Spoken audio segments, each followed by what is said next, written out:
Alors,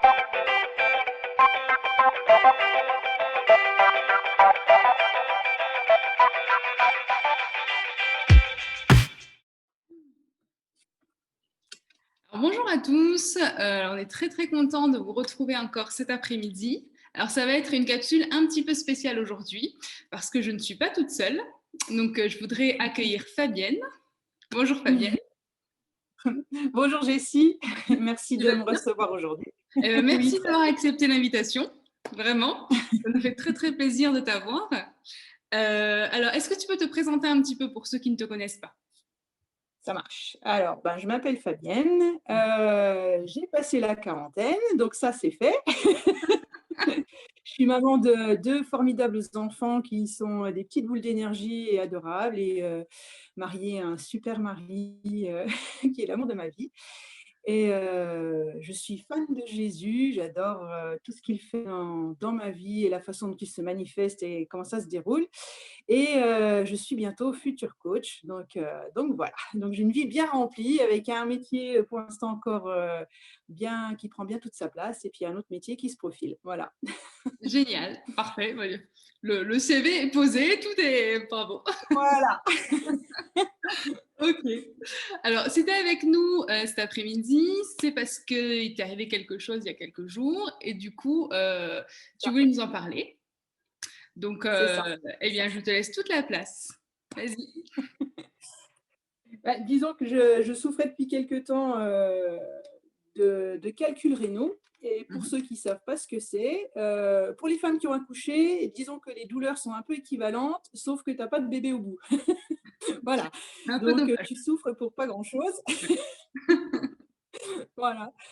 Et donc, j'ai passé une petite nuit très sympathique aux urgences où j'ai déjà un gros calcul qui est parti. Ils m'ont fait un scanner, ils m'ont dit: «Bah, écoutez madame, il y a encore des restes de calcul qui sont encore là, et vous avez aussi un énorme kyste sur les ovaires qu'il va falloir faire vérifier». Bon, Ok. donc voilà, donc je repars à la maison. Ils m'ont donné plein de médicaments, la douleur ne passe pas et en plus les médicaments me rendent complètement l'estomac est complètement, HS. Donc je dis: «Bon, bah, Mhm. écoute, je vais laisser les médicaments de côté et puis on va voir». Mhm. Et puis j'ai vraiment eu à cœur aussi de, comment dire?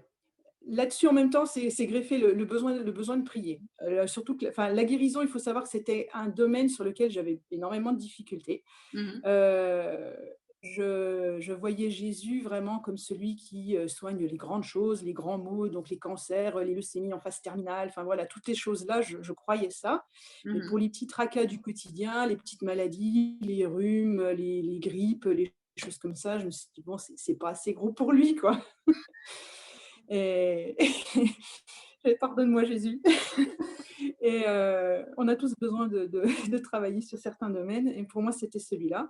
Mhm. Et du coup, j'ai vraiment le Isaïe 53 qui est venu et j'ai prié là-dessus.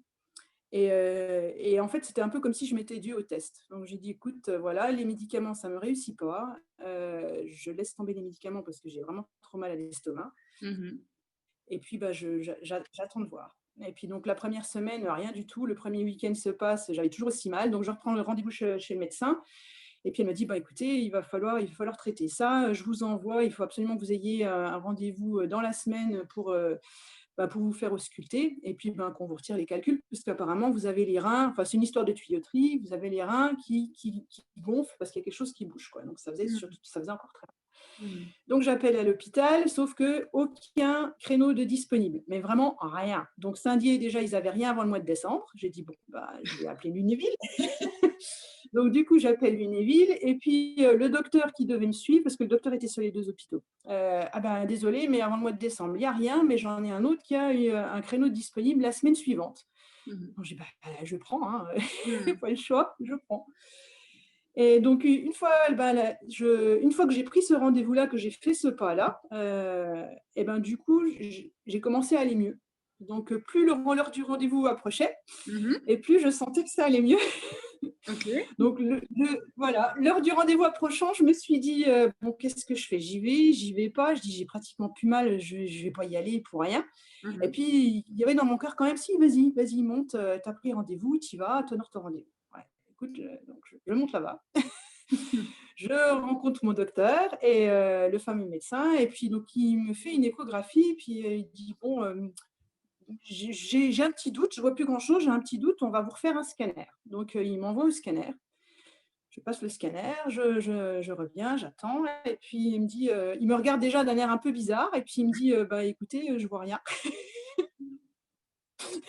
De Donc rien. quelque part, je me suis dit: «Ah, il y a plus rien, il y a rien du tout» et puis donc j'étais venue en plus avec l'ordonnance que m'avait donné le médecin pour aller faire vérifier mes ovaires pour le fameux kyste qui était gros D'accord. et puis il me dit: «Bah, vous aurez pas besoin de faire non plus, l'échographie pour les ovaires parce qu'il y a plus rien dessus non plus». Waouh! Waouh! Donc sur le coup, je suis restée comme 2 ronds de flanc et je me suis dit: «Dieu là, tu es fort». Dieu là, tu es très, très fort parce que franchement, tu m'as rencontrée exactement, là où je t'attendais, en fait. Parce que je me suis dit: «Il guérit les grandes choses, mais il guérit pas les petites choses» et en fait, il m'a guérie. Je veux dire, j'étais plus sous médicaments, j'ai rien, j'ai juste fait la prière Mmh mh. et Mmh. puis, bah, j'ai mis ma foi dans cette prière en me disant: «Ben, voilà, advienne que pourra» et Ouais. j'ai fait le pas aussi, bah, de continuer. J'avais pris un rendez-vous, je l'ai honoré, j'ai vraiment fait tout suivi ce qu'il fallait et donc ça a conduit à l'action et quelque part, je crois que j'ai mis les engrenages en route pour que ça fonctionne. Donc quelque part, je rigolais toute seule dans ma voiture en rentrant de Lunéville. Les gens qui ont dû me croiser, ils ont dû se dire: «Mais elle est pas bien». Mais franchement, là-dessus, il est très, très bon et enfin, moi, ça m'a vraiment parlé parce que c'était exactement ce que j'attendais de lui. Vraiment qu'il se soucie de tous les détails. C'est-à-dire que même des petites choses qu'on ne voit pas, qui peuvent nous déranger, enfin voilà, et on se dit: «Bon, bah, finalement, c'est pas si grave. Bon, j'ai un peu Mmh. mal, mais voilà, c'est pas si grave». Bah, même là, il va agir. Donc, c'est Ouais. pas seulement le Dieu des grandes choses, il a fait des grandes choses, mais il est là aussi, il est présent dans les petites choses et dans les moindres détails. Donc, Ouais. merci Seigneur. Waouh! Il Ouais, est et puis vraiment là, très, c'était très bon. vraiment complet, quoi. Finalement, tu priais pour les calculs et puis Les même calculs l'ovaire, du coup, ouais, le kyste, exactement, c'est comme s'il m'adressait un petit clin d'œil en me disant: «Ça, tu ne me l'as pas demandé, mais je vais le faire quand même». allez, c'est cadeau.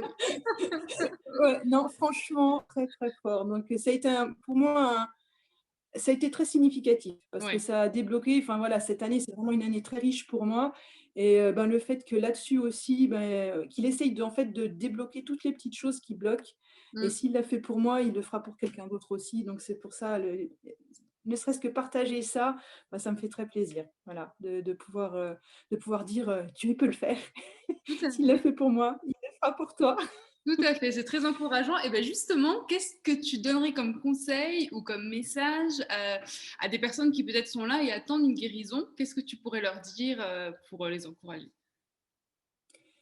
Bah, de croire en la prière. C'est-à-dire que on parle souvent de foi et cetera et on reste enfin, je parle pour moi, mais ça peut peut-être concerner quelqu'un d'autre. Je suis souvent restée en fait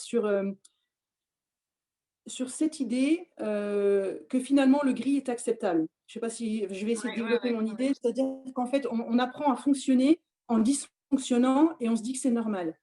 Donc, c'est-à-dire que quand on voit, bah, effectivement, Jésus, quand il est venu, bah, il a guéri les malades. À chaque fois, il passait, il guérissait les malades et il disait qu'il en soit fait selon ta foi.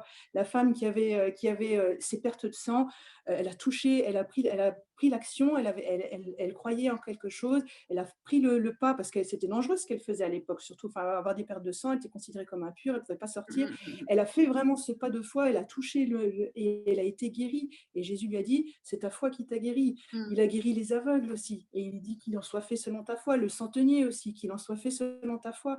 Et Mmh. donc à chaque fois, il rencontre les gens et il faut vraiment s'accrocher à ça parce que la foi, ça fonctionne. Mmh. Ça fonctionne et je crois que quand on apprend à fonctionner en dysfonctionnant, c'est-à-dire en se disant bah, finalement je suis malade et c'est OK, ou j'ai Mmh. des petits maux et c'est OK, ça l'est pas.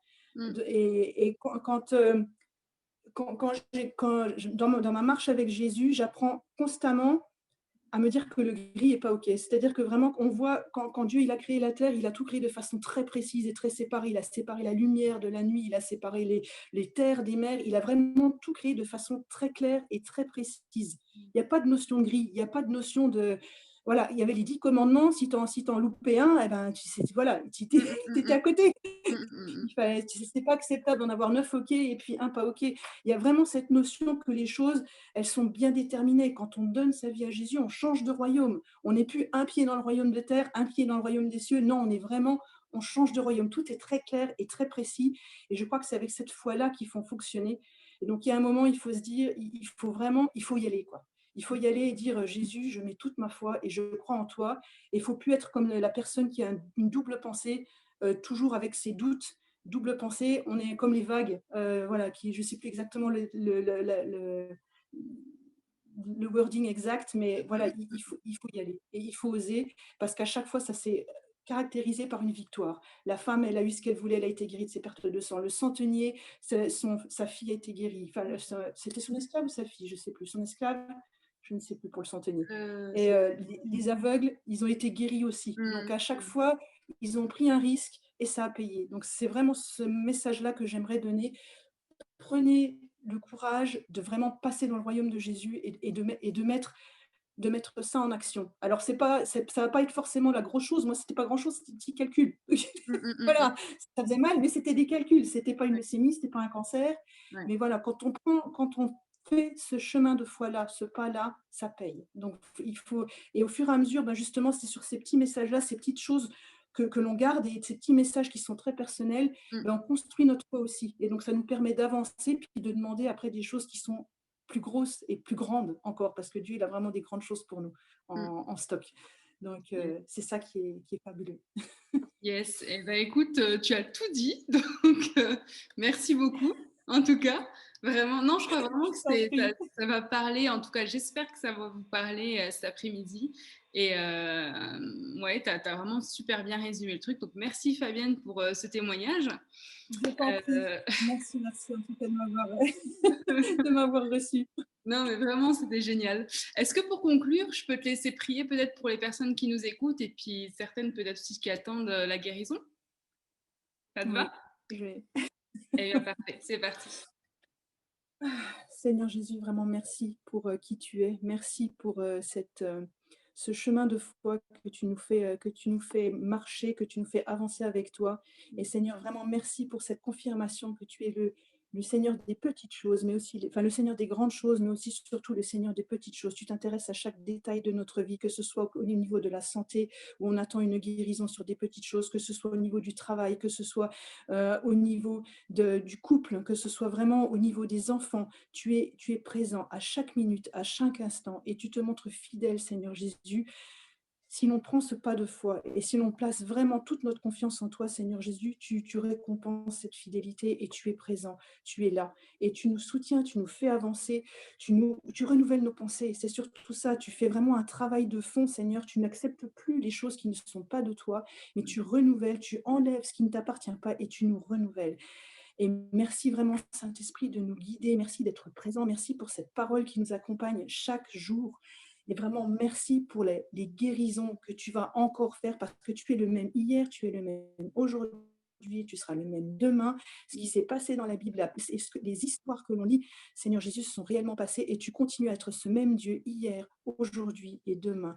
Alors je te remercie vraiment pour tous ceux que tu vas réconforter, tous ceux que tu vas rencontrer exactement là où ils sont, simplement parce qu'ils auront fait ce pas de foi, de se confier en toi, Seigneur Jésus, et de placer toute leur confiance en toi. Vraiment, merci d'être ce Dieu fidèle, ce Dieu plein d'amour et ce Dieu qui se soucie de nous, vraiment au quotidien. Merci, Seigneur Jésus. Amen. Yes, amen. Mais encore une fois, merci Fabienne d'avoir été avec nous. Je t'en prie. Voilà. Et puis, merci. Soyez bénis, passez une bonne semaine. Et puis, on se retrouve vendredi pour partager autour de ce thème sur la guérison. Et puis, à lundi prochain pour la prochaine capsule. Au revoir. Ça va être bon. C'est bon. Bye bye. Salut.